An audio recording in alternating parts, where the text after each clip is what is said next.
ከለውጡ በፊት የነበረችው ኢትዮጵያ ምን መልክ ነበራት? ወደ ለውጡስ እንድንሄድ የገፉ ምክንያቶች ምንድን ነበሩ? ምንም መተንፈሻም መራወጫም የሌለው አይነት ነገር አድርጎት የመጨረሻው ደረጃ ላይ ደርሶ ነበረ። ያ ውህደት ጥያቄው በትልልቅ የሚባሉ እንግዲህ በተለይ በህወሓት ውስጥ የነበሩ በቃ ፌዴራሊዝሙ አበቃለት፣ ራስን በራስ ማስተዳደር አበቃለት፣ አህዳዊነት መጣብህ የሚል በጣም ከፍተኛ ይሄ አንድነት እንዳይመጣ መጨረሻ ላይ ከዛ በተቃራኒ ደግሞ ኤክስትሪም አንድነት ላይ ደግሞ የተመሰረተ የፓርቲዎችን ማህተም ሁሉ እስከ መንጠቅ አሁን እነሱ በሌሉበት ጊዜም እንኳን ተቋማቱ እንዴት እየሄዱ እንደሆነ እያየን ነውና ኢትዮጵያዊን አፋርነት የሚያጠቃው የዲፕሎማሲ አካሄድ ነበር። ሌሎች ፖለቲካል እንትኖች በሮች ስላልነበሩ እኔ አሁን ኢትዮጵያ ውስጥ ጤና ይስጥልኝ ተመልካቾች፣ ይህ አዲስ ዋልታ ቴሌቪዥን ነው። ፕሮግራሙ አጀንዳ ፕላስ ነው። አጀንዳ ፕላስ ለሀገራችን ለኢትዮጵያ የሚበጁ ሀሳቦችን የምናነሳበት ፕሮግራም ነው። የዛሬው የአጀንዳ ፕላስ አጀንዳችን ደግሞ የብልጽግና ፓርቲ 5ኛ ዓመት ምስረታ ነው። ተመልካቾች እንደምታውቁት የብልጽግና ፓርቲ የተመሰረተበትን 5ኛ ዓመት የሀሳብ ልዕልና ለሁለንተናዊ ብልጽግና በሚል መሪ ቃል በተለያየ የሀገሪቱ አካባቢዎች እያከበረ ይገኛል። በቀደመም ከቀናት በፊት ማለት ነው ክቡር ጠቅላይ ሚኒስትር ዶክተር አብይ አህመድ የብልጽግና 5ኛ ዓመትን በማስመልከት መልእክት አስተላልፈው ነበረ። በመልእክቱ የተነሱ ዋና ዋና ሀሳቦች ምንድናቸው? የብልጽግና ጉዞ ከምስረታው እስከ ዛሬ ያለው ሂደት ምን ይመስላል? የሚሉትን ጉዳዮች በዛሬው የአጀንዳ ፕላስ ቆይታችን ለማየት እንሞክራለን። እናንተም ይህንን ፕሮግራም እንድትከታተሉ በአክብሮት እንጋብዛለን። ፕሮግራሙን በአዲስ ዋልታ ቴሌቪዥን፣ በአዲስ ዋልታ ኤፍኤም 105.3 እንደዚሁም በአዲስ ዋልታ የተለያዩ ማህበራዊ ትስስር ገጾች ላይ መመልከት ትችላላችሁ። ሀሳቦች አስተያየቶችም ካሉ በዛ አጋጣሚ እንድትሰጡን በአክብሮት እንጋብዛለን። ለማንኛውም በድጋሚ አብራችሁን ቆዩ። የአዲስ ዋልታ አጀንዳ ፕላስ ከይዘን እስጢፋኖስ አበራና ስለሺ አጎስ ከመሸጋገሪያ በኋላ እንመለሳለን። እንደ ሁሉ ጊዜው ይህ አዲስ ዋልታ ቴሌቪዥን ነው። ይህ አጀንዳ ፕላስ ነው።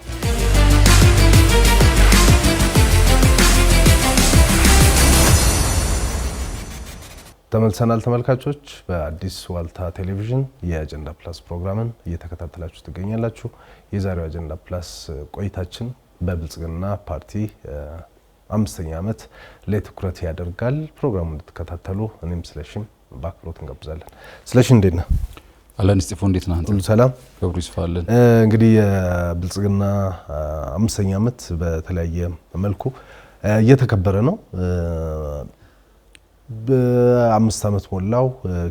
በቀደም ጠቅላይ ሚኒስትሩ በመልእክት አስተላልፈው ነበር የለውጡና የለውጡ ፍሬዎችን ለማሳየት በሞከሩበት መልእክታቸው ላይ ፈተናዎች ነበሩ። ከነዛ ፈተናዎች አልፎ ነው ብልጽግና ፓርቲ የተመሰረተውና የለውጡ ፍሬዎች የሚሉትን ነገሮች በኋላ ልናነሳቸው እንችላለን። ግን ከ5 ዓመት ጥቂት ወደ ኋላ ሄዶ ከለውጡ በፊት የነበረችው ኢትዮጵያ ምን መልክ ነበራት? ወደ ለውጡስ እንድንሄድ የገፉ ምክንያቶች ምንድን ነበሩ? የሚሉት ነገሮች መነሳት ያለባቸው ይመስለኛል። በኢኮኖሚ፣ በማህበራዊ፣ በፖለቲካዊ፣ በመናገር ነጻነት ሊሆን ይችላል። በሌሎች መስኮች ላይ የነበሩ ነገሮች መታየት አለባቸው። አንድ እነሱ ስለሆኑ ወደ ለውጡ እንዲመጣ ያደረገው ይሄም ብልጽግና ፓርቲ እንዲመሰረት ያደረገው እና ምን እናስታውሳለን የሚለው ነገር ላይ ብንነጋገር ጥሩ ነው ብዬ ነው። ያው 5 ዓመት ሙላው በጣም አስገራሚ ነው። ጊዜ በጣም ነው የሚሮጠው። ብልጽግና ፓርቲ ከተመሰረተ 5 ዓመት የሞላው አይመስልም። በየቀኑ አዳዲስ ክስተቶች ናቸው፣ በየቀኑ አዳዲስ እውነቶች ናቸውና የትላንት ያህል በጣም ቅርብ የሚመስል ነገር ነው። 5 ዓመት ሙላቱ በጣም የሚያስገርም ነው። ለማንኛውም 5 ዓመት ሞልቶታል። ግን እንዴት ነበረ ሁኔታው፣ እንዴት ተመሰረተ የሚለውን በዚህ በ5ኛ ዓመቱ ዋዜማ ላይ ቁጭ ብለን ብናነሳው ጥሩ ነው። እንዳልከው ያው እንደምታውቀው ብልጽግና ፓርቲ ከመመስረቱ በፊት የመጣው ሀገራዊ ለውጡ ነው። ከሀገራዊ ለውጡ በፊት ደግሞ ኢትዮጵያ የነበረችበት ሁኔታ በጣም አስቸጋሪ ነበረ። የለውጥ ፍላጎት በጣም ገፍቶ መጥቶ ነበረ። አክቹሊ ከ2007 ምርጫ ወደዚህ በቃ ነገሮች እየከረሩ እየተለወጡ ነው የመጡት። መንግስትም አያያዙ በወቅቱ የነበረው ኢህአዴግ መንግስት ሁሉንም ፓርቲዎች አፍነው የነበሩትም 2-3 ፓርቲዎች ትዝ ይለን እንደሆነ ሰማያዊ ፓርቲ፣ አንድነትና መያድ የሚባሉ ትንሽ የሚንቀሳቀሱ ነበሩ በዚህ በኩል በዛ በኩልም እነ ኦፌኮ እንደዚህ እንቀሳቀሱ ነበር እነሱንም አፍኖ አጥፍቶ አፍርሶ ዘጋግቶ 100% አሸንፎ ፓርላማውን በቃ ምንም መተንፈሻም መራወጫም የሌለው አይነት ነገር አድርጎት የመጨረሻው ደረጃ ላይ ደርሶ ነበር እንደምታውቀው በጣም ከፍተኛ የሆነ ግፊት ነበር ከውስጥም ደግሞ ኢህአዴግ ውስጥም ሆነው ለውጥ የሚፈልጉ ኃይሎች ነበሩ እሱ ተደማምሮ ለውጡ መጣ ግን ለውጡን የሚሸከም አይሆንም ነበር ኢህአዴግ የሚባለው ፓርቲ የኢትዮጵያ ህዝብ የፈለገውን ለውጥ ተሸክሞ ማራመድ የሚችላል አንዳች ለውጥ ያስፈልግ ነበር የእንትን ብቻ ሳይሆን የቅርጽም ለውጥ ያስፈልግ ነበር ኢህአዴግ ያራመደው የነበረው በጣም በልዩነት ላይ የተመሰረተ ፖለቲካ ራሱ መለወጥ ነበር ኢህአዴግን ይዞ የትም ሄድ አይቻልም ነበር ኢህአዴግን ይዞ በሚቀጥለው ምርጫ ላይ ቀርበው ቢሆን ኖሮ የጠቅላይ ሚኒስትር አብይ አህመድ ያሸንፋሉ ለማለት ተቸገራሉ ኢህአዴግን ይዞ ቢሆን ኖሮ የቀረቡት በምርጫ በአጋጣሚ ኢህአዴግ ወስኖ ነበረ በ11ኛው ጉባኤ ላይ ሐዋሳ በተካሄደው ጉባኤ ላይ ፓርቲዎቹ ተዋህደው አንድ ፓርቲ ለመሆን ወስኖ ነበረ ያንደ ጥሩ አጋጣሚ በመቁጠር ነው እንግዲህ ብልጽግና የተመሰረተው ብልጽግና ለውጡን ተከትሎ የመጣ አንድ የለውጡ ፍሬ ነው ለማለት ይቻላል እንግዲህ እንዳልከው እስሮች የነበሩበት ተቋሚዎችም እንዳልከው የአውዶ የፖለቲካ አትሞስፌሩ ጠባብ የነበረበት ሁኔታ እንደነበር ይታወቃል እንግዲህ ተቃውሞች የነበሩት ከ83 ጀምሮ ቢሆንም ከዛ በኋላ በተለያየ መልክና ቅርጽ ይዘው ቀጥለዋል ከዛ ከ97 በኋላ ደግሞ በሰላማዊ ትግል የሚያምኑ ሰዎች እስሮች እንደዚህ እየተስፋፉ መሄዳቸው የትጥቅ ትግልን ሁሉ አማራጭ የሚያደርጉ ኃይሎች እንዲፈጠሩ አድርጎ ነበር የኢኮኖሚ ስብራቱ የግጭቶች የወጣቶች አመጾች ደግሞ በተለይ በኦሮሚያ ክልል ተጀምሮ በኋላ በአማራ ክልልም በሌሎች አካባቢዎችም የነበሩት ነገሮች የለውጥ እንዲመጣ ከፍተኛ የህዝብ ፍላጎት አድርጓል የህዝብ ፍላጎትና የወጣቶች መስዋዕትነት ብቻ ሳይሆን ደግሞ ድርጅት ውስጥም የነበሩ ለውጥ የሚፈልጉ አመራሮች ዛሬም በስልጣን ላይ ያሉም የሌሉም የገፉት ነገር ነው እንግዲህ ወደ የመጋቢት 24ቱን ለውጥ እንዲመጣ ያደረገው 2010 ከዛ እሱን ተከትሎ ነው በሂደት የብልጽግና ፓርቲ ምስረታ የመጣው ማለት ነው ማስተዋወሰው በህዳር ወር የ2012 የመጀመሪያ ሳምንት ጀምሮ እንዳልከው በአዋሳ ጉባኤ የ11ኛው ድርጅታዊ ጉባኤ ላይ ውሳኔ ተላለፈ ከዛ በኋላ የህዳር 6 ጀምሮ ውይይቶች ሲደረጉ ቆይተው ህዳር 24 ነው የብልጽግና ፓርቲ በትክክል ለምርጫ ቦርድ ጥያቄ ያቀረበው ማለት ነው ያ ውህደት ጥያቄው በትልልቅ የሚባሉ እንግዲህ በተለይ በህወሓት ውስጥ የነበሩ ሰዎች የቀድሞ ጠቅላይ ሚኒስትርን ጨምሮ ኢህአዴግ ወጥ ፓርቲ መሆን አለበት የሚለው ጥያቄ ሲመጣ ነበር ግን ውህደቱ እየገፋ ሲመጣ ደግሞ ያንን ውህደት የሚቃወሙ ሰዎችም ነበሩና ብልጽግና ፈተናዎቹን መጋፈጥ የጀመረው ገና የመመስረቱም ሂደት ላይ ፈተናዎች ነበሩበት የምስረታ ዋዜማ ላይ ነበር ፈተና ነበር ከውስጥ የነበሩ ፈተናዎች በጣም ከባድ ነበሩ ቴክኒካል ጥያቄ የሚያነሱ ነበሩ ውሳኔው እንደዚህ አይደለም ጉባኤ መካሄድ አለበት እንደዚህ መሆን አለበት እንደዚህ ቴክኒካል ጥያቄ የሚያነሱ ነበሩ ከቴክኒካል ጥያቄ ከሚያነሱት በተቃራኒ ደግሞ ቀስ ብሎ መሆን አለበት ያልሰራ ነው በየድርጅታችን ያልሰራ ነው የቤት ስራ አለ ቀስ ብለን ነው መሄድ ያለብን ምናምን የሚል ድምጾች የሚሰሙ ነበር ሌላው ደግሞ በጣም ትልልቅ ከበሮ ድለቃዎች ነበሩ በቃ አሃዳዊነት ሊመጣ ነው በአሃዳዊ ስርዓት ሊመጣ ነው የኢትዮጵያ ያው ኮምፓቲብል አይሆንም ከህገ መንግስቱ ጋር ከፌደራል አወቃቀሩ ጋር ኮምፓቲብል አይሆንም ህብረ ብሔራዊ ፓርቲ ቢፈጠር የሚል ጥያቄ የሚያነሱም ስጋት የሚነበራቸው ስለነበሩ ሲምፖዚየሞች ይካሄዱ ነበር የፌደራል ኃይሎች የሚልም ሌላ ግንባር ምናምን በቃ ፌደራሊዝሙ አበቃለት ራስን በራስ ማስተዳደር አበቃለት አሃዳዊነት መጣበህ የሚል በጣም ከፍተኛ እንትኖች ነበሩ ፈተናው ከባድ ነበር የሚሆንም አይመስልም ነበር እነዚህ ፈተናዎች አልፎ ነው ፓርቲው የተመሰረተው እንግዲህ ፓርቲው ምስረታ ላይ እንዳልከው ለማደናቀፍ ብዙ እንቅስቃሴዎች ተደርገው ነበር እንዳልነው ከህዳር 12 13 አካባቢ ጀምሮ 2012 ማለት ነው እያንዳንዱ የብሔራዊ ፓርቲ በአብዴፓ የአፋር ገዢ ፓርቲ የነበረው በኋላም ሌሎቹም በየክልሉ የነበሩት ፓርቲዎች ራሳቸውን አክስመው ወጥ የሆነ የብልጽግና ፓርቲ ተመስርቷል። ያ መመስረቱ ይዟቸው የመጡ በርካታ ለውጦች ወይንም ትሩፋቶች እንዳሉ ይሰማኛል። ራሱ ሀገርን አንድ ማድረግ በፊት ባልነበረ ይሄ አጋርና ዋና የሚለውን ፓርቲ መዋቅር ማፍረሱ ይሄ ባላንስ አድርጎ ለመሄድ የተሞከረው ነገር ኢትዮጵያዊነትና የብሔር ማንነትን ወይም ደግሞ እሱን ባላንስ አድርጎ ለመሄድ የተሞከረበት መንገድ ብዙ ውጤቶችን አምጥቷልና ኢን ጀነራል ብልጽግና ምን አይነት ለውጦችን አመጣ በኢትዮጵያ ፖለቲካ ታሪክ ውስጥ እንደምታውቀው የፓርቲ ፖለቲካ ከ60ዎቹ ጀምሮ የመጣ ነው። ከነ ኢህአፓ ከነ ሜሶን በኋላም የነ ደርግም ወዝሊግም እየተባለ ብዙ የፓርቲ ፖለቲካ ነበር። ከ1983ም ጀምሮ ብዙ የፓርቲ እንቅስቃሴዎች ነበሩና ብልጽግና ምን የተለየ ነገር ይዞ መጣ፣ ምን አስተዋወቀ ቢባል ምን ማለት ይቻላል የሚለው በዚህ 5 ዓመት ላይ መነሳት ያለበት ይመስለኛል። ምስረታው በራሱ እንዳልከው ነው። ወደ 9 ፓርቲዎች ናቸው ራሳቸውን አክስመው አንድ ህብረ ብሔራዊ ፓርቲ መሰረቱት።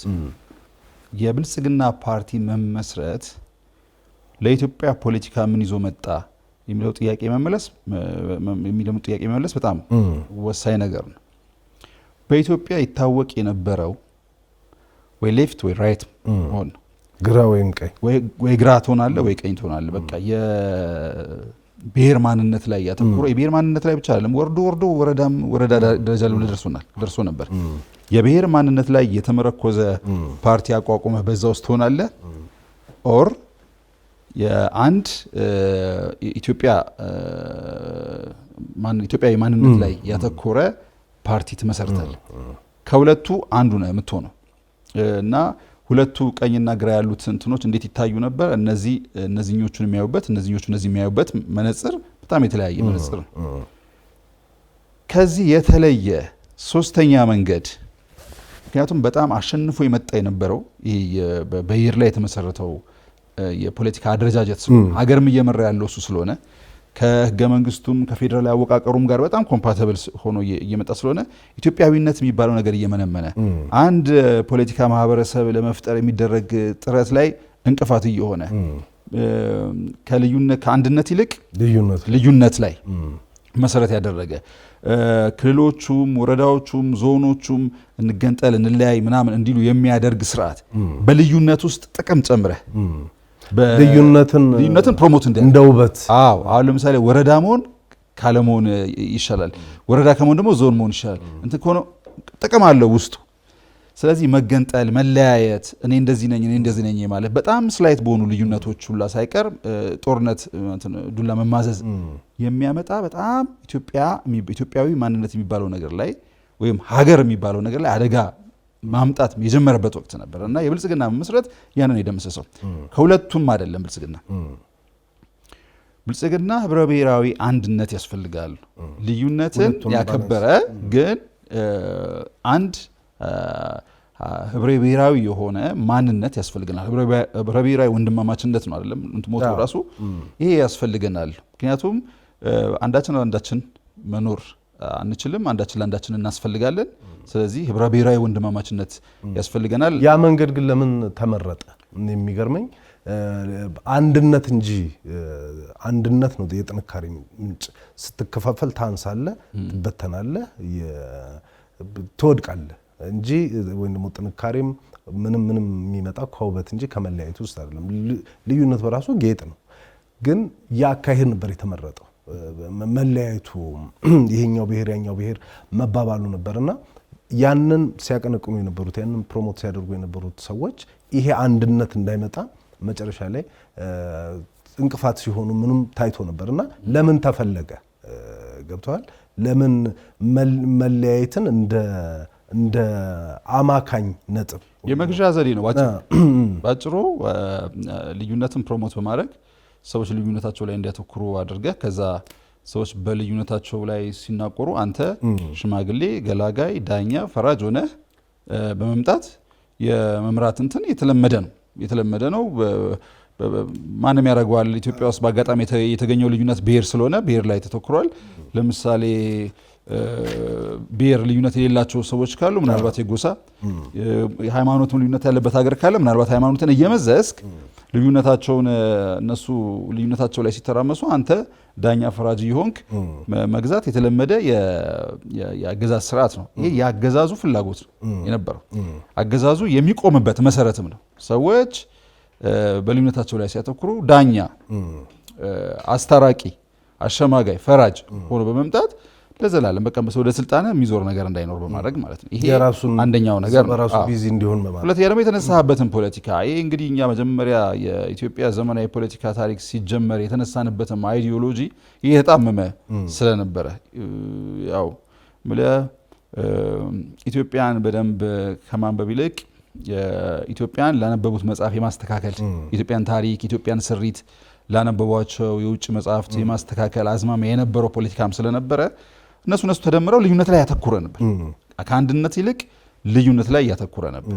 አሁን ኤክስትሪም የሆነ አንድነት ይሄ እንትንና ኤክስትሪም የሆነ ብሔርተኝነት ኢትዮጵያን ሲጎትታት ወዲና ወዲህ ሲጎትታት ባለበት ሁኔታ ውስጥ ነው የብልጽግና መምጣት የተከሰተው። የብልጽግና መምጣት ህብረ ብሔራዊ ወንድማማችነትን ፕሮሞት አድርጓል። ህብረ ብሔራዊ ወንድማማችነት ፕሮሞት ስላልተደረገ ነው ጣጣ ውስጥ የገባ ነው የነበረው። ይሄ አካባቢ ነው ከዚህ አካባቢ ውጡ ምናምን የሚል ነገር የመጣ የነበረው ህብረ ብሔራዊ ወንድማማችነት ስላልነበረ እንዴት ህዝቦች ብሔር ብሔረሰቦች እንዴት እንደሚለያዩ እንጂ እንዴት ደግሞ ሊንክ እንደሚያደርጉ ስላልነበረ እና ይሄ ሰው የኢትዮጵያ ስሪት ደግሞ እንዳልከው የተዋለደ የተጋባ አብሮ የሚኖር ሁሉም ሀገሬ ነው። አንድ ሰው ከአንድ ቦታ ተንቀሳቅሶ ወደ ሌላ ቦታ ሲሄድ ያኛውም ሀገሬ ነው እዛም ያለው ሰው ወንድሜ ነው በሚል እንትን ነው። ፖለቲካው ሳይሆን የማህበራዊ ስሪቱን ነው የምነግርህ። ፖለቲካው መምሰል ያለበት ይሄንን የኢትዮጵያ ማህበራዊ ስሪትን መምሰል ያለበት። ስለዚህ አሁን ወደዛ ነው የመጣ ወደዛ አይዲዮሎጂ የመጣ እንትን ነው ይዞ የመጣው ብልጽግና ብለህ ነው። እውነት ነው። እንግዲህ ጠቅላይ ሚኒስትር አብይም በቀደም መልእክት አስተላልፈው ነበር። 5ኛ ዓመቱን በማስመልከት ብዙ ነገሮችን ለመዳሰስ ሞክረዋል። ብልጽግና ከለውጡ ካመጣው ስኬቶች መካከል አንደኛው ራሱ የብልጽግና መመስረት ነው ብለው ቀደም ሲል መጀመሪያ እውቅና ሰጥቷል። የህዝብ ትግል ማነው ውጤቱ ወይም ደግሞ ለውጡ የህዝብ ጥያቄዎችና የአመራሩ የአብሮነት ስራ ውጤት እንደሆነ እውቅና ከሰጡ በኋላ የብልጽግና መመስረት ካመጣቸው ፍሬዎች መካከል አንደኛው ራሱ የብልጽግና መመስረት ነውና ከዛ ውስጥም ባለፉት ዓመታት የነበሩ የፖለቲካ ፓርቲዎቻችን ችግሮችን ለመዘርዘር ይሞክሩና ብልጽግና ያመጣቸው ዋና ዋና ለውጦች ብለው ለምሳሌ ከአደረጃጀት አንጻር እንደምታውቀው በኢህአዴግ ዋና የሚባሉ ፓርቲዎች ነበሩ። ህወሓት፣ ኦህዴድ፣ ደኢህዴንና ብአዴን ወይም ደግሞ በኋላ ኦዴፓና አዴፓ የሆኑት ማለት ነው። እነሱ ዋና ናቸው። ሌሎቹ እነ አብዴፓ፣ እነ ሀብሊ፣ እነ ኢሶዴፓ ሌሎቹ ፓርቲዎች ደግሞ አጋር ተብለው የነበሩ ናቸው። እንግዲህ አጋርነት ውስጥ ወሳኝ አይደለም ማለት ነው። ወይም ደግሞ ዋና አለ፣ የሀገሩ ባለቤት አለ፣ ሁለተኛ ዜጋ አድርጎ የማሰብ ነገር ነበረ ማለት ነው። አርብቶ አደሩንና አርሶ አደሩንም ከፋፍሎ የማየት አርብቶ አደሩን የሩቅ እና የዳር መሀል ሀገርና የዳር ሀገር እንደሱ አይነት ነገሮች ነበሩት። ጠላት ወዳጅ፣ ይሄኛው ወዳጅ ነው ይሄኛው ጠላቴ ነው የሚል አይነት ነገር ነበረው። ስም ይወጣ ነበረ ለየ ፓርቲዎቹ እነዚህ እንደዚህ ናቸው እነዛ እንደዚህ ናቸው የሚሉ ነገሮችም ሲወጡ እንመለከት ነበረ።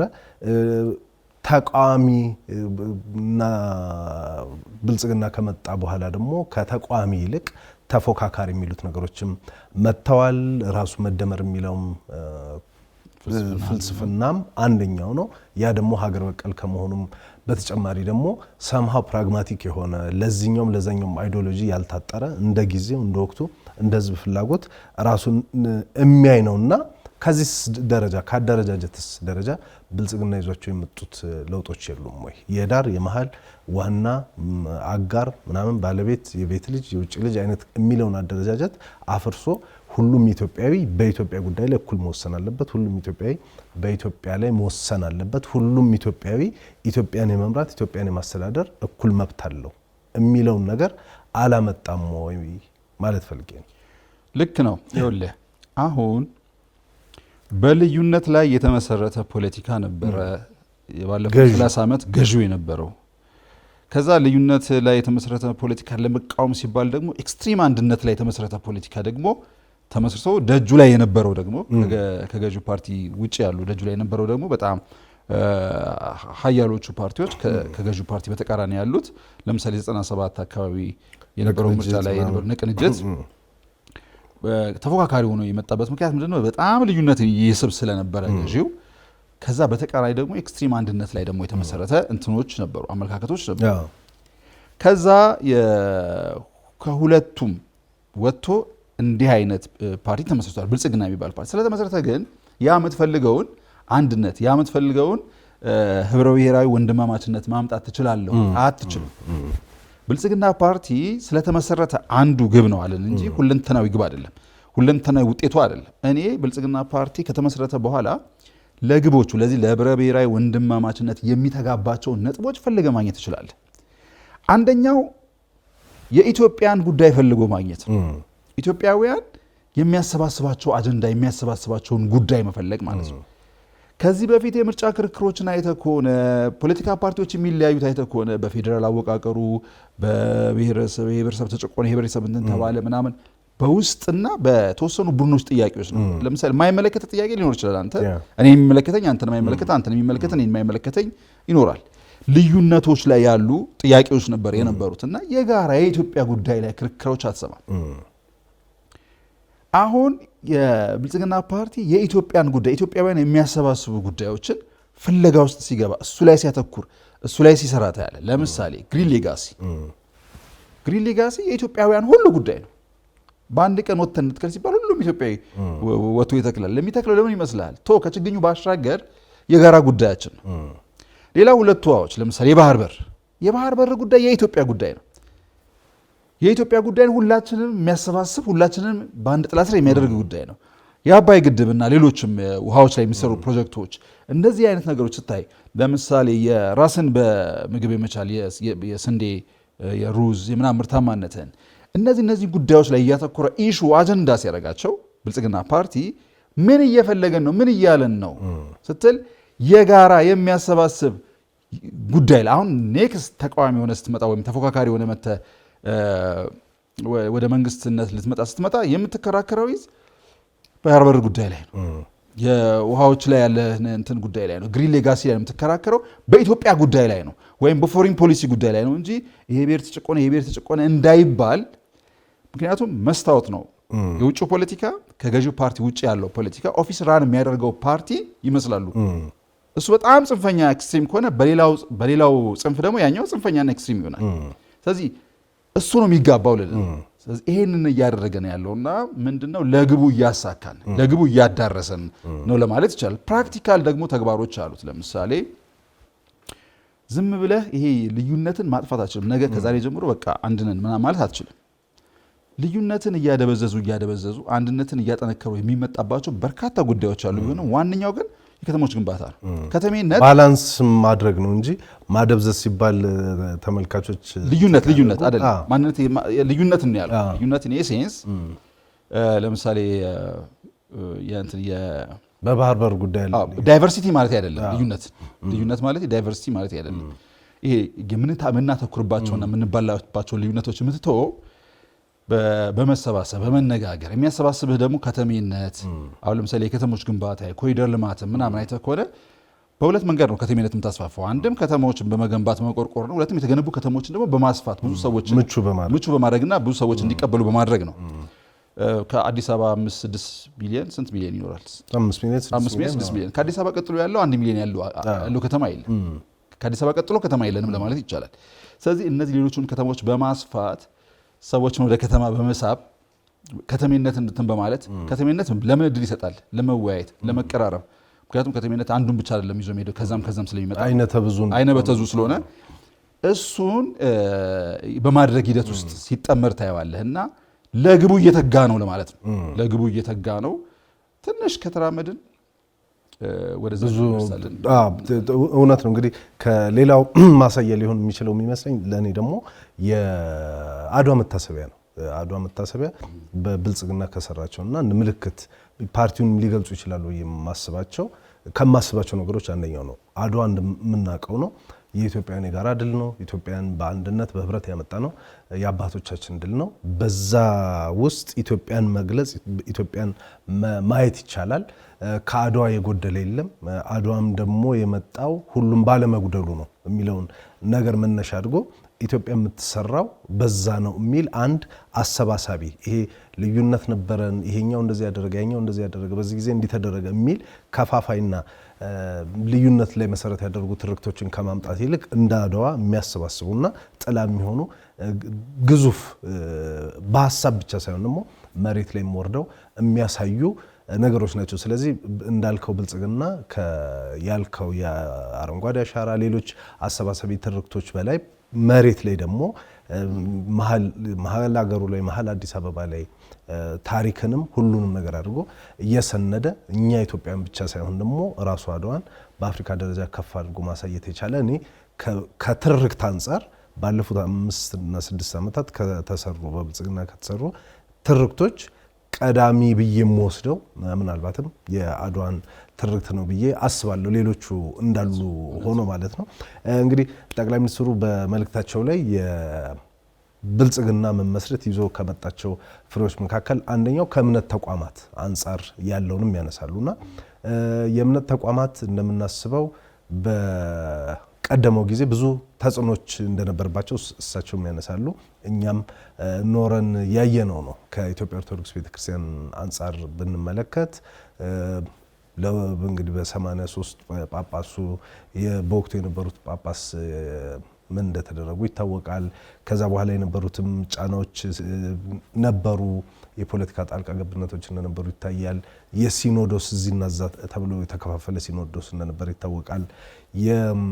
ከኢትዮጵያ እስልምና ጉዳዮች ጋር በተገናኘ የኢትዮጵያ እስልምና ጉዳዮች እንደ ተቋም የዚህ አገር እንግዲህ የረጅም ጊዜ ታሪክ እንዳለው አንድ ትልቅ እምነት በሕግ የማይታወቅ እንደ ኤንጂኦ እንደ ምናምን አይነት በየጊዜው እየታደሰ የሚሄድ ምዝገባ የነበረው እንደሆነ ይታወቃል። በተመሳሳይ ወንጌላውያንም እንደዛው የነበረ ሁኔታ እዛ ውስጥ ነበሩ። ይሄንን ለማስቀረት ደግሞ ትግሎች ሲደረጉ ነበር። በኢትዮጵያ ኦርቶዶክስ ቤተክርስቲያንም ይሄንን ክፍፍል ለማስታረቅ ሙከራዎች ሲደረጉ ነበረ። በኢትዮጵያ እስልምና ጉዳዮችን በኩል የድምጻችን ይሰማ እንቅስቃሴን የምናስታውሰው ነው። በወንጌላውያንም በኩል በተመሳሳይ ነው። ለውጡ ከመጣ በኋላ ግን ጠቅላይ ሚኒስትሩ እንደምናስታውሰው መጀመሪያ የግንቡን እናፍርስ ድልድይን ገንባ በሚል ጉዞ የኢትዮጵያ ኦርቶዶክስ ቤተክርስቲያን ወደ አንድነት እንዲመጣ ማድረግ ተችሏል።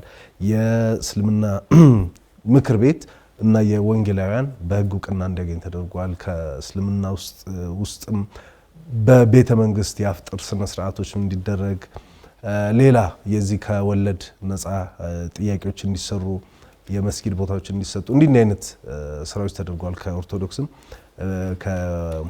ቅድም እንዳልኩት አባቶቹን ከማቀራረብ ከማስታረቅ በተጨማሪ ህጋዊ ቦታዎችን ካርታዎችን ለቤተክርስቲያን መስጠት እንዲህ አይነት ነገሮች ነበሩ። እድሳቶችም ነበሩና እነዚህን ነገሮች ማንሳት የሚቻል ይመስለኛል። ከለውጡ በተለይ ከእምነት ተቋማት አንጻር ያመጣውን ፍሬና ምን ተጠቀሙ በብልጽግና የእምነት ተቋማት ቅድም ካልኳቸው በተጨማሪ እሱንም ማንሳት ይችላል።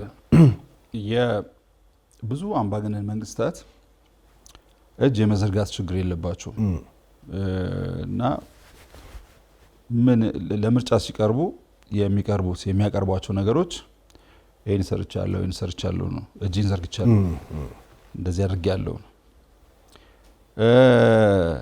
በጣም ከባዱ ነገር ግን እጅ መዘርጋትም እጅ መሰብሰብም የሚችል መንግስት መኖር። ዲያቆን ዳንኤል ክብረት ከአንድ ሚዲያ ጋር ባደረጉት ቃለ ምልልስ በዚህ ጉዳይ ላይ በጣም ብዙ ሄደውበታል። እኔ ከሳቸው ሀሳብ ጋር እስማማለሁ። የኢትዮጵያ መንግስት ወይም የብልጽግና መንግስት በእነዚህ ሃይማኖቶች ውስጥ ያለውን ችግር ለመፍታት ብዙ ይፈርት አልፈጀበትም። የመጀመሪያ የወሰደው ነገር እጁ መሰብሰብ ስለሆነ ቀደመው መንግስት የነበረው እጁ በጣም ረዥም የነበር ተጭኗቸው የነበር ደፍጥጧቸው የነበረ ጥያቄዎች ምናምኖች አሉ እና እጅን ሰበስብ ሁሉ ነገር ስርዓት ይዛል። እጁ ሰብስብ የመጀመሪያ እርምጃ የሆነው እጁ መሰብሰብ። ብዙ ቦታ በቃ እጅ መሰብሰብ የሚችል መንግስት ነው በቃ ትክክለኛ መንግስት ማለት። ከመናገር ነፃነት ላይ እጁን የሚሰበስብ ከመብቶች ላይ ከዲሞክራሲያዊ መብቶች ላይ ከሁለንተናዊ መብቶች ላይ እጅን መሰብሰብ ከሃይማኖት ነጻነት ላይ እጅን መሰብሰብ መቻል ትልቅ ብቃት የሚጠይቅ ነው። ግን ኮንሲኩዌንስ አለው። እጅ ሰበስብና ነጻነት ስትሰጥ በማግስቱ ወዲያው በተለይ ወዲያው የሚመጡ እንትኖች አሉ፣ መጥፎ ነገሮች አሉ። ኢትዮጵያ ውስጥም እያየን ነው እና ብዙ ኢፈርት እንትን አላለም፣ አልፈጀበትም ለማስታረቅ። ለምንድነው እጁን መሰብሰቡ ብቻ ብዙ ለውጥ የሚያመጣ ጉዳይ ስለሆነ እና ያን ደግሞ ማድረግ ትልቅ ጀግንነት ይጠይቅ። ያን ማድረግ ትልቅ ኮንፊደንት የሆነ መንግስት ካልሆነ በስተቀር ወዴት እንደሚሄድ ለሱስ ያለው እንትን ምን እንደሚሆን እርግጠኛ ሆነ ብልጽግናም ላይ ተከስቷል። ይሄ እንትን ጉዳዩን ወደ ብልጽግና አምጥተውት ወደ ብልጽግና መንግስት አምጥተውት ትንሽ ችግር ተፈጥሮ ነበር። ይሄንን ሁሉ ሪስክ በመውሰድ ነው ነፃ የሃይማኖት ተቋማት እንዲኖሩ መፍቀድ ቀላል ነገር አይደለም ልልህ ነው። የመጀመሪያውና ትልቁ ሊደነቅ የሚገባው የብልጽግና መንግስት ሁለቱ የተለያዩ ነገሮችን ስላስታረቀ አይደለም፣ እጁን ከሃይማኖቶቹ ላይ ስለሰበሰበ ነው ልልህ። ከዛ በተጨማሪ ግን መሬት ላይም ተወርዶ ያልተሰሩ ስራዎች የተሰሩ አሉ። ህጋዊ እውቅና መስጠት በተለይ ለእምነቶች ሁሉ እኩል ናቸው የሚለውን ምክንያቱም ስለ ህብረ ብሔራዊነት ስናነሳ ሁሉም እምነት እኩል ነው የሚለውን ነገር የሚያሳይ ይመስለኛል። ኢትዮጵያ ውስጥ ያሉ እምነቶች በዚህ አመታት ውስጥ እንደ አሁን ነፃ የሆኑበት ድጋፎችም የተደረጉበት ጊዜ አለ ተብሎ አይታሰብም። ኢንተግሬት ማድረግም የተቻለበት ጊዜ ይመስለኛል ከነ ክፍተቶቹ ከነ ውስንነቶቹ። ስለዚህ በዚህ ረገድ የመጣው ለውጥ አንደኛው ነው ብሎ መውሰድ የሚቻል ይመስለኛል። ሌላው ከሲቪክ ማህበራትና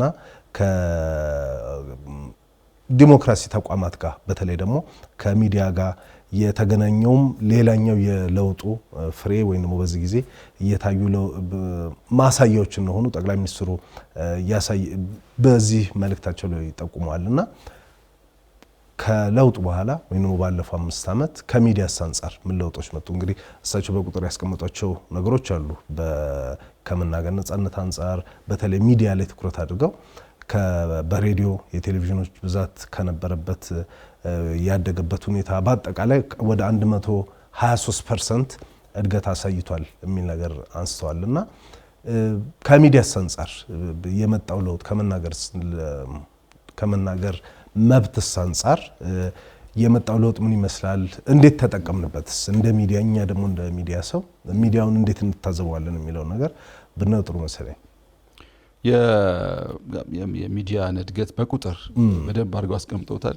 ከየት ወደ የት እንደመጣ ክቡር ጠቅላይ ሚኒስትሩ ይሄ ቁጥር ነው፣ እውነት ነው፣ ምንም ለማድረግ አይቻልም። ግን ከዛ በላይ ስለ ሚዲያ ነጻነት መንግስት ስላለው የመታገስ አቅም ሚዲያዎች እንግዲህ የመናገር ነጻነት ያው እንትን አለው።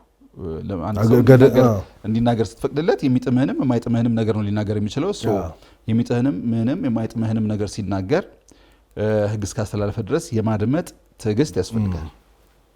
እንግዲህ አብሶሉት ነው ለማለት አይቻልም። ማለት ሙሉ በሙሉ በቃ የሚዲያ ነጻነት ኢትዮጵያ ውስጥ 100% ተከብሯል ብሎ ለመናገር አይቻልም። ነገር ግን ለውጦች አሉ። እዚህ ሀገር ላይ ቴሌቪዥን ከፍተው ቢሮ ከፍተው የሚሰሩትን አይነት ዜና ከለውጡ በፊት አሜሪካን ሀገር ቁጭ ተብሎ መስራት አይቻልም ነበር። ከሆነ አካባቢ በሚመጣ ሳተላይት ድምጥማጡን ያጠፉት ነበር፣ ከአየር ላይ ያወርዱት ነበር፣ መከራ ነበር ይባል። እንኳን እዚህ ሀገር ተቀምጦ ሌላ ሀገር እንኳን ተቀምጦ መስራት የማይቻልበት ሁኔታ ነበር። ስለዚህ ድሎችን እያጠራቀምክ ነው የምትደርሰው ወደ አብሶሉት ወደ ሆነው ፍጹም ነፃ ወደ ሆነው ነገር የምትደርሰው። ድሎችን እየቆጠርክ በረከቶችን እየቆጠርክ እሱ ላይ እየደመርክ ነው ወደዛ የምትደርሰው። እና ትችትም ከሆነ ደግሞ እነሱን መነሻ አድርገህ ነው እንጂ ክደህ ከተነሳማ ሊሆን አይችልም። እነዚህን ካልቆጠርክ ባሉት ላይ ካልደመርክ በስተቀረ ወደዛኛው ልትደርስ አትችልም። እና አሁን ያለው ነገር ከለውጡ በፊት ከነበረው ነገር ጋር እያነጻጸርን ከሆነ ሰማይና ምድር ናቸው። በቁጥር አይደለም፣ በቁጥሩ እውነት ነው። በኢንቫይሮንመንቱ ራሱ ሰማይና ምድር ነው። ነገር ግን ውስንነቶች አሉ። አንደኛው ውስንነት ነፃነትና ልቅነትን አለመለየት እንትን አለ። ምንድነው የሚደረገው? በጣም ጥብቅ የሆነ ክትትል ወይም ቅርበት ያለው ክትትል አድርገህ አርመ አስተካክለ እንትን ማለት ስትችል ዝም ብለህ ለቀህ መጨረሻ ላይ አፍንጫህ ጋር ሲደርስ ድርግም አድርጎ መዝጋት ተገቢ አይደለም። እኔ ከመዝጋት በፊት ክትትል ያስፈልጋል። አሁን በቃ እጣፈንታቸው ወደ ልቅነት እየሄዱ ያሉ ሚዲያዎችን ታያለህ። እጣፈንታቸው ምን እንደሆነ ምናምን ይገባል። ግን ከዛ በፊት መድረም አለን፣ እኛ ተቋም አለን፣ ይህን የሚከታተል ሬጉሌት የሚያደርግ ተቋም አለ። ይሄ ሬጉሌት የሚያደርገው ተቋም ከቁጥጥር ባሻገር ክትትልም አብሮ መስራትም አድርጎ ከመስመር ያለፈውን መመለስ ምናምን ያስፈልጋል። ግን ባለሙያዎች ውስጥ ለምሳሌ ሚዲያ የመረጃ መለዋወጫ መረጃ የምትሰጥበት አዌርነስ ክሬት የምታደርግበት ነው እንጂ ትግል ሜዳ ነው ወይ? የኛ ሀገር እንደዛ ነው። አሁን እኛ ሀገር ለመሰለክ ታሪክ አለን፣ እርሱ አለን። እኔ ለምሳሌ ሚዲያ እንደ መታገያ ኢንስትሩመንት የምቆጥር ልጅ ነበርኩ። የፓርቲ ጋዜጦችን አዘጋጅ ነበረ። በምናዘጋጃቸው ሚዲያዎች መንግስትን እንታገል ነበር። የኢህአዴግ መንግስት እንዲወድቅ ወይም ደግሞ ድል እንዳይቀናው እንታገል ነበር፣ እንሰራ ነበር። ሚዲያ እንደ ፖለቲካል ኢንስትሩመንት ትጠቀምበታል። ለምንድነው የምትጠቀምበት? ሌሎች ፖለቲካል እንትኖች በሮች ስላልነበሩ ማለት ነው። እኔ አሁን ኢትዮጵያ ውስጥ ባልወለድ ኖሮ ሚዲያ እንደ ኢንስትሩመንት ልጠቀምበት አልችልም ነበር። ምክንያቱም አውዱ ነው ወደዛ ይገፋ። አሁን እንደዛ የለም። ከዛ ወዲህ መውጣት አለበት። ግን ይሄ ትራዲሽኑ ባህሉ እንትን አይደለም። የግል ፌስቡክን መታገያ ለማድረግ የምትነሳ ሰውዬ ማለት ሚዲያ ተሰጥቶማ እንዴት ነው መታገያ ማታደርግ? ምንም ጥርጥር በሌለው ሁኔታ ከልቸሩ ነው እየተራዘመ የመጣው። ኤን ደግሞ ይጠለፋል ሚዲያዎች በተለይ በዚህ ዘመን በቃ ይጠለፋል። አንድ ሀብታም የፈለገውን እንትን ሊያስደርግበት ይችላል። እንትን አድርጎ ይሄ በዓለም ላይ ያለ ነው እና ፍጹም ነፃ መሆን አይቻልም። በጣም በዚህ ጊዜ ለሚዲያ እና ለሚዲያ ባለሙያዎች ከባዱ ነገር ከሆነ ተጽዕኖ ነፃ መሆን ሳይሆን ከራስ ፖለቲካል አመለካከት ነፃ መሆን የመቻልና ያለመቻል ጉዳይ። ሚዲያ ስትሰራ አሁን የኔ ግል ፖለቲካል አመለካከቴ ነፃ ሆኜ ሁለት የፖለቲካ ፓርቲዎችን እኩል ማገልገል እችላለሁ ወይ ብሎ ራስን መጠየቅ ያስፈልጋል። እና ብዙ ኮምፕሊኬትድ ነገር ነው ያለው ወደ ኢንቫይሮንመንት ውስጥ መጣ። በቁጥር ግን እውነት ነው፣ ምንም ጥርጥር በሌለው ሁኔታ በቋንቋዎች ብዛት፣ በራዲዮ ብዛት፣ በቴሌቪዥን ብዛት ምናምን ብትቆጥር የተሻለ ሁኔታ ጭማሪ አሳይቷል። ሌላው እንግዲህ ከዲሞክራሲ ተቋማት አንጻር ነው። ምርጫ ቦርድ ነው አንዱ፣ ሰብአዊ መብት ኮሚሽን ነው ሁለተኛው። ሌላው ደግሞ እንግዲህ ከእንባ ጠባቂ ተቋም የምንላቸው የዲሞክራሲ ተቋማት አሉና እነዚህ ተቋማት ነበሩ ወይ በፊት ካልን በፊዚካሊ ነበሩ፣ ግን በተአማኒነታቸው ለምሳሌ ምርጫ ቦርድ ተአማኒ ነበር ወይ? እንባ ጠባቂ የማን አገልጋይ ነበረ? ሰብአዊ መብት ኮሚሽን የሚያወጣቸው ሪፖርቶች ምን አይነት ሪፖርቶች ነበሩ ወደሚለው ነገር መተን የዛሬዎቹን ደግሞ ካየን እንግዲህ የምርጫ ቦርድ ከለውጥ በኋላ አንድ ምርጫ ተደርጓል፣ አጠቃላይ ምርጫ። ያ ምን ያክል በዓለም አቀፉን ትተህ ኢትዮጵያውያን የተማመኑበት ምንድነው ነፃ ገለልተኛና ምናምን ምርጫ ነው ብሎ የወሰዱት ምርጫ እንደነበር ይታወቃል። ምርጫ ቦርድን አሁን በአድሎ ፓርቲዎችም ኢቭን ሲያሙ ሰምቼ አላቅም። በቀደመው ጊዜ ግን የፓርቲዎችን ማህተም ሁሉ እስከ መንጠቅ ራሱ ምርጫ ቦርድ የህግ ክፍተቶችን እየተጠቀመ ፓርቲዎችን ለሁለት ለሶስት የመክፈል ፓርቲዎችን ይሄኛውን ከዚህኛው ማህተም ቀምቶ ለዛኛው የመስጠት እንዲህ አይነት ነገሮች ነበሩ። ሰብአዊ መብት ኮሚሽንም ከዚህ በፊት ይወጡ የነበሩ ሪፖርቶች መንግስትና የሰብአዊ መብት ኮሚሽን የሚያወጣቸው ሪፖርት ምን ልዩነት አልነበረም። እንደውም ሰብአዊ መብት ኮሚሽን የመንግስትን እንትኖች ሲከላከል ነበር የምናየው። የእንባ ጠባቂ ተቋምም በተመሳሳይ። አሁን ባለው ሁኔታ ግን ለምሳሌ ሰብአዊ መብት ኮሚሽንን ብታይ መንግስትና ሰብአዊ መብት ኮሚሽን የሚያወጣቸው ሪፖርቶች አንዳንዴ ሲለያዩ ታያለ። የመንግስትን እንደዚህ አድርጓል እንደዚህ አጥፍቷል እያለ መንግስት ራሱ ሲተች ትመለከታለህ። እንባ ጠባቂ ተቋምም በተመሳሳይ ምርጫ ቦርድ አካባቢ ያለው እንደዛ ነውና ለውጡ በተለይ ዲሞክራሲ ተቋማት ላይ ያመጣው ለውጥ ህዝብ ራሱ የሚያያቸው እና ህዝብ የሚመሰክረው አይደለም ወይ ማለት ነው። በአጋጣሚ ሆኖ ወይም ደግሞ እንደ እንትን አንድ መራር እውነት አለ። ተቋም ግንባታ ረጅም ጊዜ የሚወስድ ነው። ስለዚህ በዚህ በ5 ዓመት ውስጥ በቃ ተቋማት ተገንብተው ውጤት አምጥተዋል፣ በቃ ሁለንተናዊ ውጤት አምጥተዋል ብሎ ለመናገር አይቻልም። ምክንያቱም ተቋም ግንባታ ሂደት ስለሆነ ማለት ነው። በሂደት ተገንብቶ የማይነቀነቅ ሲገፍት የሚገፋ ጠንካራ ተቋማት መሰረታው በሂደት ነው፣ በፕሮሰስ ነው። እኔ ብልጽግና ፓርቲ መሰረቱን ጥሎታል፣ ፍላጎቱን አሳይቶናል። የዲሞክራሲ ተቋማት ነፃና ገለልተኛ ሆነው እንዲገነቡ ያለውን ፍላጎት መሻት ፕራክቲካሊ ያሳይቷል። የመረጣቸው ሰዎች ለምሳሌ ለምርጫ ቦርድ ሰብሳቢነት የመረጣቸው ሰው ለሰብአዊ መብት ኮሚሽን እንደዚህ የመረጣቸው ሰዎች ኢንዲፔንደንት ተቋሙን እንዲገነቡ መሰረት እንዲጥሉ የተመረጡ ሰዎች ተቋሙን ዝም ብለ ገሌ ምራው ሳይሆን ተገቢ የሆነ ፋውንዴሽን መጣል የሚችል የህግ ማሻሻያዎች የተለያዩ ማሻሻያዎችን አድርጉ በአቅምም እንዲገነቡ ለማድረግ ጥረቱን ፍላጎቱን አሳይቷል። ስለዚህ የሚጠበቀው ምንድነው? ማስቀጠል ነው። ይሄን ደግሞ ለነዚህ ተቋማት ተገቢውን ክብርና ተገቢውን ሪስፔክት መስጠት ለተቋማት ግንባታ ህዝቡ ማድረግ ያለበትን አስተዋጽኦ በማድረግ ነው። ተቋም በጋራ ነው በርብርብ ነው የሚገነባው። እኔ ብልጽግና ፓርቲ ምንድነው እዚህ ላይ ያለው አስተዋጽኦ ካልክ ፍጹም ፍላጎት እንዳለው አሳይቷል፣ በተግባር አሳይቷል። በሚገርም ሁኔታ በ5 ዓመት ውስጥ በ4 ዓመት ውስጥ ሊሆን አይችልም የሚባሉ ለውጦችን ደግሞ ታማኝነትም አግኝተዋል። ኢትዮጵያ ውስጥ ተደርጎም ስለማይታወቅ ትንሽ የሙከራዎችን አፕሪሼት የማድረግም ነገር ስላለ እነዛም ሰዎች ፕራክቲካሊ የተሰጣቸውን አደራም ሰርተዋል። ዶክተር ዳንኤል የሚሆን ወይዘሪት ብርቱካን የተሰጣቸውን አደራ ፕሮፐርሊ ሰርተዋል። አሁን እነሱ በሌሉበት ጊዜም እንኳን ተቋማቱ እንዴት እየሄዱ እንደሆነ እያየ ነው እና የብልጽግና ፓርቲ ፍላጎት አውቀናል። ተቋማት ለመመስረት ያለውን እንትን በጣም እናደንቃለን። ይሄ መጠናከርና መቀጠል አለበት። ህዝቡም ግን ማዋጣት አለበት። እኔም አንተ ማዋጣት አለብን ለማለት ነው። እንግዲህ ሌላኛው ማሳያ አድርገው ያቀረቡት ኢትዮጵያን ከማዘመን አንጻር የተሰሩ ስራዎችን ነው። የኢትዮጵያን ማዘመን ሲባል የተለያዩ አንጓዎች አሉት። አንደኛው የኢትዮጵያን ግብርና ማዘመን ነው። ሌላኛው ራሱ የከተሞች ኮሪደር ልማት ሊሆን ይችላል። ከኢኮኖሚ አንጻር ሊሆን ይችላል። ከኢንዱስትሪ አንጻር ሊሆን ይችላል። ከተቋማት ግንባታ አንጻር ሊሆን ይችላል። ለምሳሌ ከጸጥታና ደህንነት ተቋማት ከመከላከያ የፖሊስ ምናምን ተነሰን ከተቋማት ጋር በተገናኘ የተሰሩ ስራዎች አሉና ጠቅላይ ሚኒስትሩም በመልእክታቸው ላይ የኢትዮጵያ አንደኛው የኋላ ቀርነታችን እና ከግጭቶቻችንም ከችግሮቻችን ጀርባ አንደኛው ኋላ ቀርነታችን ነው የሚል ሀሳብ ያነሳሉ። ኢትዮጵያ እንደ እድሜዋ እንደ ታሪኳ አልዘመነችም፣ አላደገችም። ከሱ ጀርባ ደግሞ ያለው ይሄ ኋላ ቀርነታችን ነው። ይሄንን መለወጥ ይሄንን መቀየር አለብን ብለው ያነሷቸው ነገሮች አሉ። ከግብርና ጋር የኢትዮጵያን ግብርና ለማዘመን የተሰራውን ስራ ህዝብ የሚያውቀው ነው።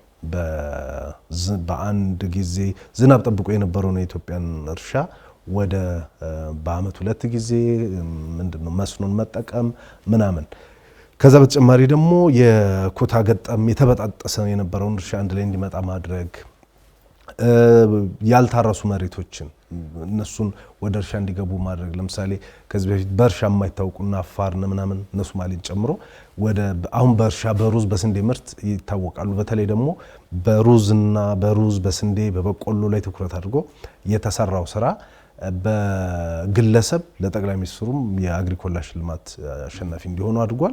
ከዛ በተጨማሪ ደግሞ እንደ ሀገርም ቢያንስ የስንዴን ኢምፖርት የምናደርገውን ወይ ሙሉ ለሙሉ አስቀርቷል ወይ ደግሞ በከፍተኛ መጠን እንዲቀንስ አድርጓል። አሁን ሰሞኑን ደግሞ የአትክልትና ፍራፍሬም ወደ አውሮፓ ኤክስፖርት እየተደረገ ነው የሚል ነገር ስመለከት ነበረ።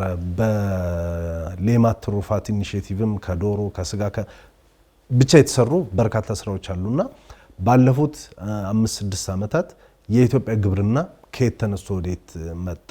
በቁጥር ካየ ነው ከ12 ከ13 ሚሊዮን ሄክታር አሁን ዘንድሮ ወደ 30 ሚሊዮን ሄክታር ሄዷልና የ10 ምናምን ሚሊዮን ሄክታር ጭማሪ ማለት በዛው መጠን ምርቱም በዛው መጠን ይዞት ጭማሪውን ያሳያልና የኢትዮጵያ ግብርና ከየት ወዴት መጣ?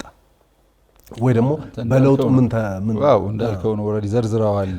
አሁን እኔ ብጨምርበት አሰልስ ይሆናል እንጂ የምጨምረው ነገር የለኝም። ከዛ ይልቅ ሌላ ጠቅላይ ሚኒስትሩ ያነሱትን አንድምታውን ባነሳ ደስ ይለኛል። እነዚህ በጣም ክርክር ያለበት አሁን እየተሰሩ ያሉ ሎጆች ሀላላ ኬላ፣ ጎርጎራ፣ ወንጪ አሁን ገራልታም ያለቀ ነው፣ ቤኑና መንደር እነዚህ ግንባታዎች በጣም በአፍሪካ ሌክዠሪ ከሚባሉ ሎጆች መካከል የሚመደቡ በጣም ትልልቅ እንትኖች ናቸው፣ ፕሮጀክቶች ናቸው።